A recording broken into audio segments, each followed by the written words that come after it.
Speaking of init ng ulo, Marlon, narinig ko na naman itong si Marcos sa ano nila, sa sortie nila sa Batangas. Lucena? Where, Batangas? Lucena? kagabi yata Quezon. nasa Batangas sila? Batangas ba? Ay, Lucena?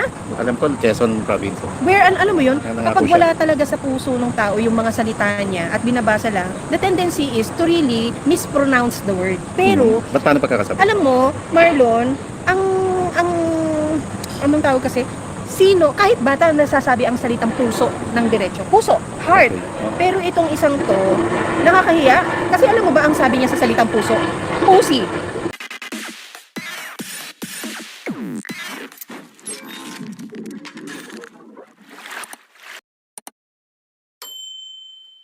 Eto ha, ipaparinig natin. Sorry po, ang ingay. Oo nga, pusi nga. Ulitin mo pag-uway mo. Nasa puso nila ang kalagayan ng bawat isang Pilipino. So nasa puso nila ang kalagayan ng bawat Pilipino. Alam mo, hindi mo na nga makuhang kaya today. Sige. Hindi mo na nga, Marlon, makuhang matawa dun sa, yun sa green meaning or yun sa, ano tawag doon, yung sa kalaswaan ng salita. Oo, mga green jokes. Oo, yung green jokes. Although the word pussy is not really, pero sa salitang kalsada ba, it means a private part of Yes. the yung mga kababaihan, no.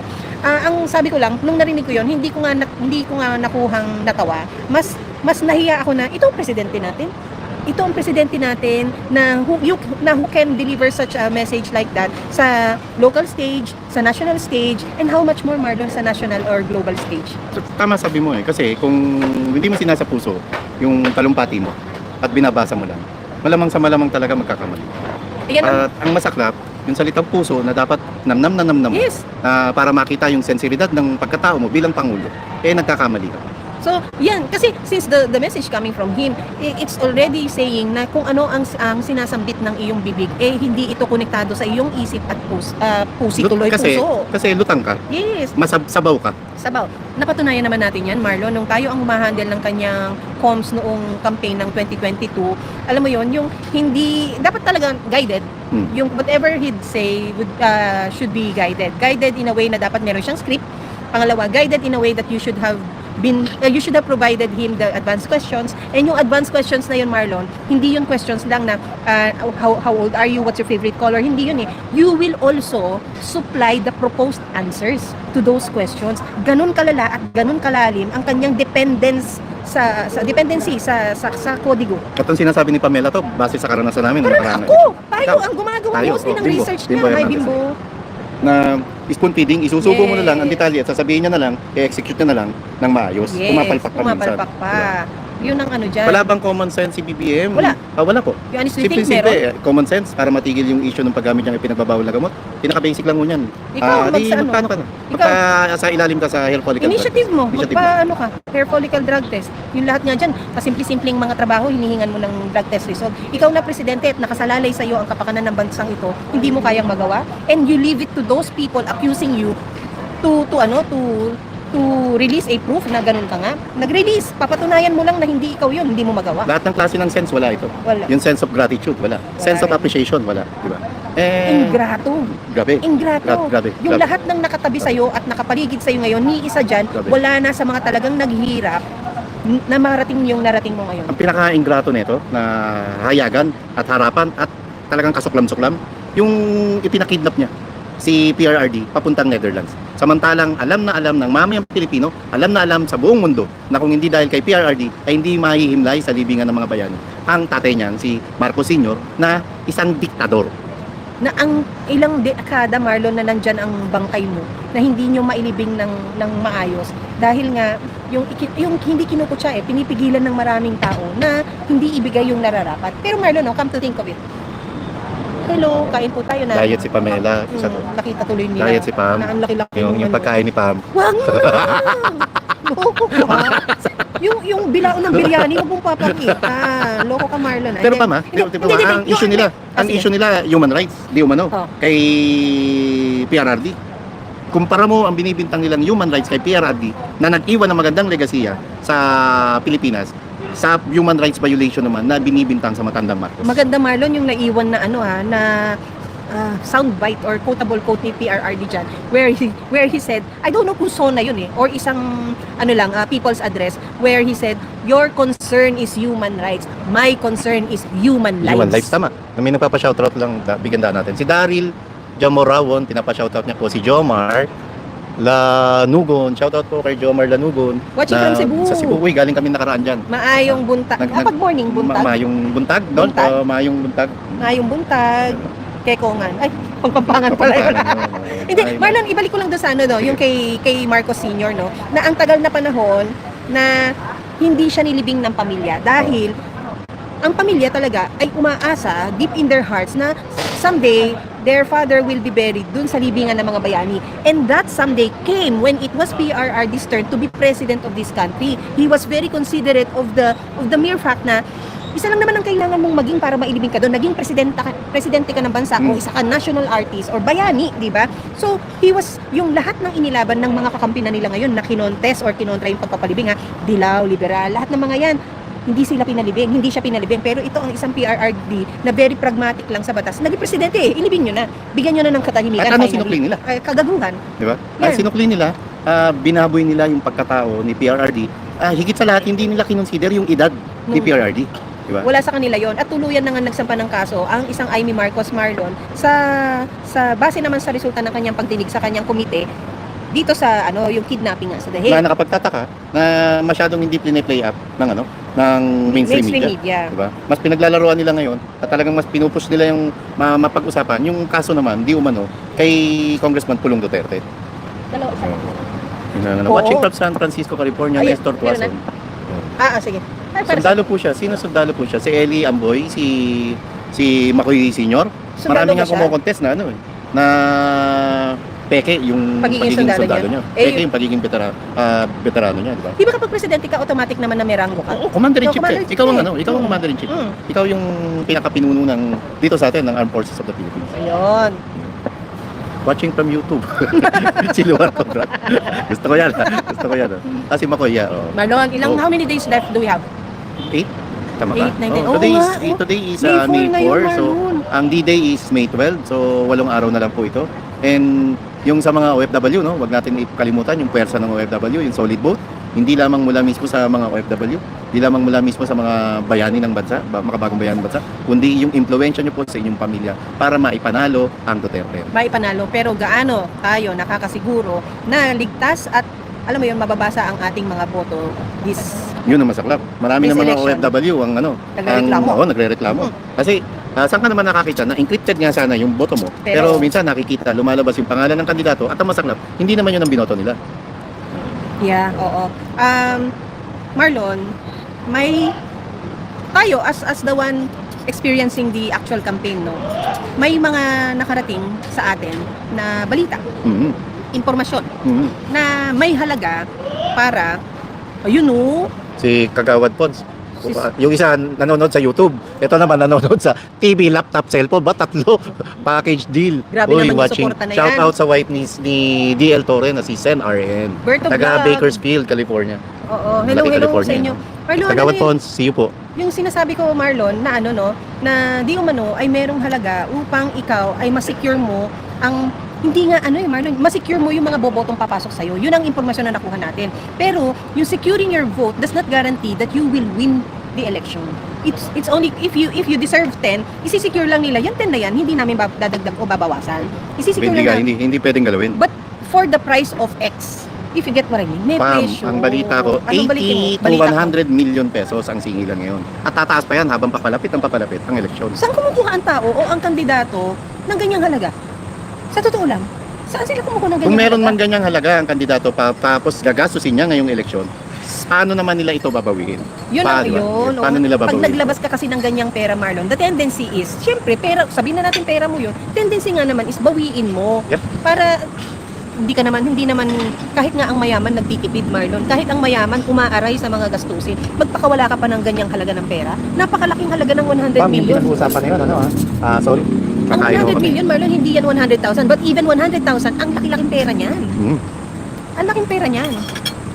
Sana, yung mga kandidatong inaalok na gano'n, magkaroon sila ng way na i-record ito. Magkaroon sila ng way na i-entrap ito. At i-expose. expose yung pangalan. Yung hindi kahit talo. na hindi yung entrapment yun na lang magpa-press conference ka na I was approached by certain Itong pangalan. people involved in ganyan na alam nyo, mahirap po kasing magsalita. Pero darating yung panahon na kami talaga, mas gugustuhin namin ma-expose din kung ano yung alam namin. At hindi ho namin sinasabi ito kung hindi ho namin alam yung sitwasyon na yon. Sa mga magde-demand na, sabihin nyo na ganito, ganyan, ganyan. Kung alam nyo pala. Hindi ho, may mga factors involved why there are moments na we choose to be silent about issues, no? So, hindi kasi madali yung sabihin mo na si ganito lumapit dahil humihingi ng ganitong amount. Hindi ho madali. Ang importante, pinapaalam namin sa inyo na may grupo, na may mga tao na umiikot ngayon. Nagpapakilala, mga taga-Miro sila. Nagpapakilala na taga-Comelec sila.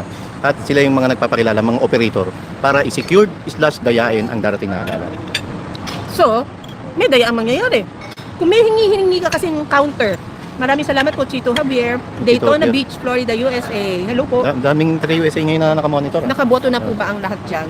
So, ibig sabihin, Marlon, meron silang issue o aktibidades na talagang piniprevent nila from happening.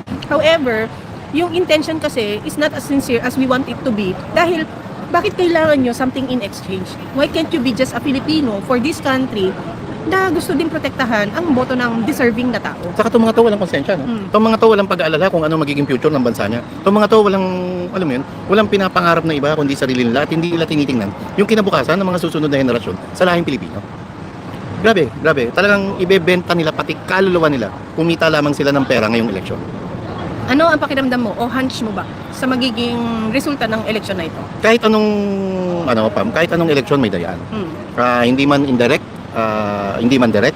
Kasi yung vote buying lang, yung pamimigay lang ng ayuda, isang paraanan ng pandaraya yan. Isang paraanan ng hindi parehas na laban yan. Isang sistema yan na bulok, na luging-lugi dyan, yung mga kandidatong parehas kung lumaban. Tapos ang hunch ko, talaga magkakaroon ng dayaan. At ang pinaka-kontra lang po, pinaka-anecdote po natin, sa antidote natin sa daya, yung overwhelming na boto. Yes, dapat lamang na lamang. Dapat, sobra-sobra. Kaya kanina, binanggit ko yung mga OFW. Tapos yung mga thinking class, na mga nakikita natin kung paano batiin ng isang Atty. Vic Rodriguez. Sana po, wag lamang tayo makontento sa boto natin. Wag lamang tayo makontento na sasabihin natin, Atty. Vic, iboboto kita. Mas dapat po, Mag-multiply. pa po. Yung Word of mouth. yung sa Pyramiding? pyramiding, di ba? Na dapat may ma-recruit pa tayo at yung ni-recruit natin, mag-recruit pa. At ito ho, yung ganitong klaseng sa ganitong paraan po natin makokontra, malalabanan yung ginagawang pandaraya ng administrasyon ito. Totoo, no? Parang, ewan ko. Pero I'm very sure, Marlon, na sa panahon ngayon, ang administration, sa dami-dami ng kabalbalan na ginagawa, ay mas gustong manatili sa pwesto. Dahil, syempre, kapag ikaw na nga naman ay nawala sa pwesto, wala ka ng immunity ngayon sa pagharap sa mga kasong maaaring iharap sa'yo pagkaalis mo sa posisyon na meron ka Correct. ngayon. So, doon kasi nanggagaling lahat yung fear ng tao na dahil nga ikaw ay isang talamak na magnanakaw, isang talamak na korap, ano ang mga basihan? Yung isang report na galing sa Hong Kong, Marlon, na headline sa Taiwan, na yung may money laundering na na-trace na ginagawa ang di umano pamilya Marcos dahil nga naman yung wealth na ginagalaw ay yung wealth ng Marcoses. So, it cannot be anyone else na magkakaroon ng access doon but someone who has a direct relationship with the Marcoses as an SPA or the Marcoses themselves, di ba? So, sa tingin mo, kapag nag-launder ka ng pera, you can easily just give up and finish a term and say, I'm done. I've done my best, blah, blah, blah, and I can just get away doing all this Malaking things. issue yung money laundering yan. Hindi natin alam bakit hindi rin play up ng mainstream media dito sa Pilipinas. Pam, bukod dyan sa money laundering yan, yung pagbenta ng ginto. Yung Hanggang ginto. ngayon, walang malinaw na pahayag mula sa palasyo ng Malacanang kung gaano karaming ginto ang kanilang binenta, kanino binenta, sino bumili, At saan higit napunta? sa lahat, saan napunta ang pinagbentahan. Dahil kung sasabihin nila sa proyekto ito, para sa ikagiginhawa ng mamayang Pilipino, hanggang ngayon wala po tayong nararamdaman. Proyekto, sinasabi mo. Nangangako nga ang isang Marcos ngayon, Marlon, na magkakaroon ng subway sa kanyang termino. Subway sa kanyang termino. And when we say sa kanyang termino, he has how many years left? 3 years. Magiging referendum pa ang resulta ng midterm election. If it will be an opposition Senate and Congress or an administration Senate Congress. Alam mo, yung pangako Congress. mo, yung 20 pesos per kilo ng bigas nga hanggang ngayon hindi mo natupad. Promise now, tapos defy later. Oh, Diba? defy later. And iasa na yung 1 milyong pabahay mo kada taon. Nakaka3 taong ka na. At higit sa lahat, nangangarap ka pa ng subway. Yung 5,500 flood control project, Ano dinailan mo? Nabangga ng barko? Diba? Wala kang ginawa. Ito pa Na-overwhelm ng bagyo. Na-overwhelm ng bagyo. Diba? Ganyang klase yung management style mo. Yung urban planning mo, walang-wala. Hanggang ngayon, yung pangako mong digital infrastructure, Wala. na hanggang ngayon, yung internet natin, papatay-patay pa rin. Food security Food and security, sovereignty. wala pa rin, Wala, di ba? di ba? Binaba nila yung taripa ng mga agri-products sa kondisyon na bababa ang presyo ng bilihin, pero bumababa ang presyo ng bilihin, wala. Tumaas, pati presyo ng dugo ni Pamela tumataas sa init ng ulo. Ay, naku. Pati yung bill ko sa kuryente, Marlon, ang Tumataas. taas. Diyos ko Grabe, po. Ay, Wala na bumababa ito pa, ngayon, kundi ratings na lang Kanina yan. nagpagupit ako. Talaga ba? Syempre, Pogi, may time. ganyan. Gusto ko dumating yung time, Marlon, na yung buhok mo, napoponytail mo kagaya ng akin. Uy, nag-long hair ako dati. Talaga? Yung long hair, mukhang gago. Hindi, Pam, napag-usapan namin. Balik na naman ang adik. Balik na naman ang droga. At gusto kong gamiting batayan to ng mga kababayan natin. Kayo mga kapwa ko Pilipino, kayo makakaramdam sa komunidad nyo, kayo makakaramdam sa barangay nyo, sa mga kapitbahay nyo. Itanong nyo kung hindi kayo palalabas ng bahay pero marami rito, alam mo yun, alam nila yung nangyayari sa community nila. Balik na naman ang droga. Sobra. At yun ang itanong natin. Ngayong panahon ba ni BBM, nasugpo niya ba ang ipinagbabawal na G? Pag hindi, ekis dapat lahat ng kandidato niya. Ngayong panahon ni BBM, bumababa ang presyo ng bigas. Pag hindi, ekis dapat ang Budo ng kandidato presyo niya. ng bigas. Pag ngayong panahon ba ni BBM, bumababa ang presyo ng bilihin. Pag sinagot at hindi, ekis uli yung kandidato niya. Ngayong panahon ba ni BBM, guminhawa ang buhay ng mamamayang Pilipino. Pag sagot hindi, ekis pa rin dapat yung mga kandidato ng anlansa ng bagong Pilipinas. At pagka tinanong natin, umigi ba buhay natin? Tumaas ba ang pasahod ng mga uring manggagawa? Bumaba ba ang matrikula? Nagkaroon ba ng mga bagong ospital? Gumanda ba ang kalsada? At kapag lahat yan puro negative, dapat negative na rin Ekis. ang ibigay natin o ekis ang ibigay natin sa mga kandidatong ini-endorso ng Marcos Jr. Nasa kamay po ninyo, natin, nakasalalay, ang magiging kondisyon ng ating bansa sa susunod na mga taon, Marlon. Dahil laging sinasabi ni Atty. Vic Rodriguez, Marlon, na ang bansa natin ngayon ay nahaharap sa maling direksyon. So nasa ating mga kamay ngayon ang desisyon kung ito pa ay gusto natin na nakaharap sa tamang direksyon or manatiling nakaharap sa isang madilim na direksyon. Kung saan nangyayari ang lahat ng ito, na worry natin, kidnapping, drug addiction, nandyan yung crimes na tumataas, inflation na unresolved, no? Yung mga access nila sa pera na hinahayaan lang natin na kulimbatin nila. Pam, yung mga natin, yung mga kasundaluhan, diba? Guminhawa ba buhay nila? Yung mga kapulisan na dumami na naman ang mga iskalawag. Yung mga aksidente sa kalsada, likha ng dahil sa pabayang pagbabantay para mabigyan ng ligtas tayong kalsada. Yung na ultimo yung pagpapadrate sa mga driver ng publikong sasakyan. May nagsasabi, karamihan ng mga aksidente sa kalsada ay likha ng mga passenger drivers, mga public utility drivers na dahil nasa ilalim sila ng impluwensya ng ipinagbabawal na gamot o dahil wasted sila at na-expired na yung tama ng droga sa kanila. Oo nga. Tapos Marlon, natanong mo na yung mga uniform personnel natin, guminhawa ba ang buhay? Tanong din naman kasi, Marlon, yung sa magsasaka ba natin at mga mangingisda, 'di ba? Sila ba ay hayahay ang buhay? Kasi kung 20 pesos ang bigas, Marlon, ibig sabihin nagkaroon ng farmer to government direkta na ugnayan na bibilhin ng gobyerno ang mga produce ng ating mga magsasaka. Hayahay ba ang buhay nila ngayon? Hindi. Ang isda, Marlon, galunggong na lang, imported pa. 'Di ba? Tapos hindi ko na alam masabi na basta ang taas-taas ng frustration natin sa kasalukuyang namumuno. Tapos they do not even hear us, no? Kasi hindi nila alam yung pakiramdam ng nangangailangan because they were never in that situation na sila ang nangailangan. Correct. Sa mga negosyante na may mga empleyado na ganito karami, yun naman mismo. At ramdam na ramdam pa.